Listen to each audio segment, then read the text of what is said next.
Well, here it is, July, halfway through the year. Wow. Halfway through 2020. Maybe it's good to be halfway through this year. And yet through it all, this is a great year because our eyes are fixed on Jesus. 2020, eyes on Jesus. He is the author and the perfecter of our faith, who for the joy set before him, he endured the cross, scorning its shame. And listen how it ends up. And he sat down at the right hand of the Father. Jesus was patient. He continued to endure and to hold on and to hang in there no matter what. And God exalted him and gave him the name that's above every name. As followers of Jesus, especially this week, we want to focus on patience. It's one of the fruit of the Spirit, that you and I would continue by the power of the Spirit as we're connected to Jesus, to endure, to not give up, to not become discouraged or despondent, but continue to fix our eyes on Jesus, knowing that our citizenship is in heaven, and one day we'll reign with God in glory forever. God bless you this week, and may he bless us as we head into this second half of the year, 2020. Eyes continue to be fixed on Jesus.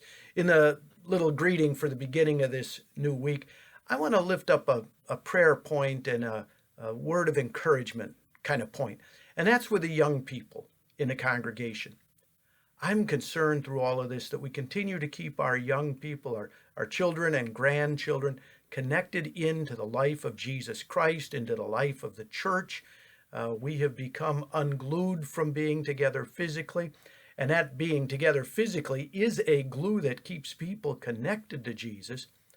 And so now that we're kind of unglued, let's continue to encourage young people to stay connected. So moms and dads, grandmas and grandpas, we're counting on you, as is always really the case, that you would continue to lead your young people, guide them to be in the Word, to be in prayer, to continue to grow in faith. And for those of you that don't have children at home, let's pray for those who do.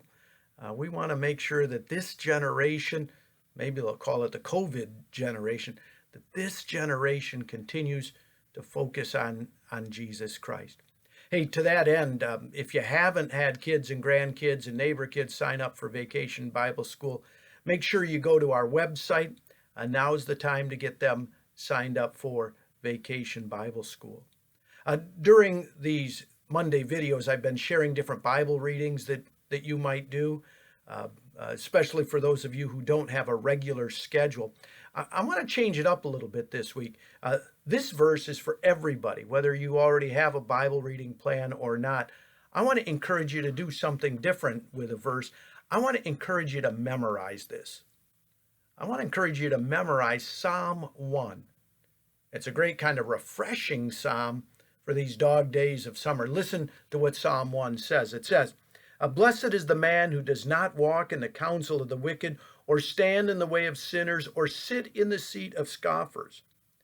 But his delight is in the law of the Lord, the word, the message, the proclamation of the Lord. And on that law he meditates day and night." Listen to this.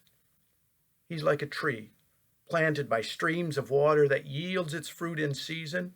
We're thinking about the fruit of the Spirit. We want to be fruitful. That yields its fruit in season, and its leaf does not wither. In all that he does, he prospers. The wicked are not so, but they are like the chaff that the wind drives away. Therefore, the wicked will not stand in the judgment, nor sinners in the congregation of the righteous.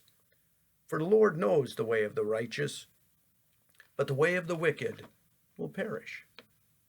Let's spend some time, all of us, this week, and memorize Psalm 1. And maybe it would give us a little refreshment here during the dog days of summer as we begin the second half of the year 2020, eyes fixed on Jesus. One more thing before we end.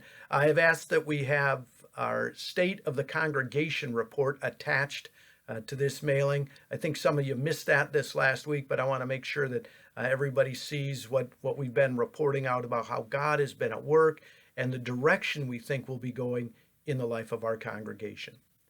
God bless you this week. Look forward to having you at worship. We're going to keep to the schedule we've had through the end of July. Later this week, we hope to be able to announce our plans for worship in August. Your patience your involvement continue to be treasured here at St. Luke. So, Eyes on Jesus 2020. Let's continue to grow in knowing the peace and the power of the cross.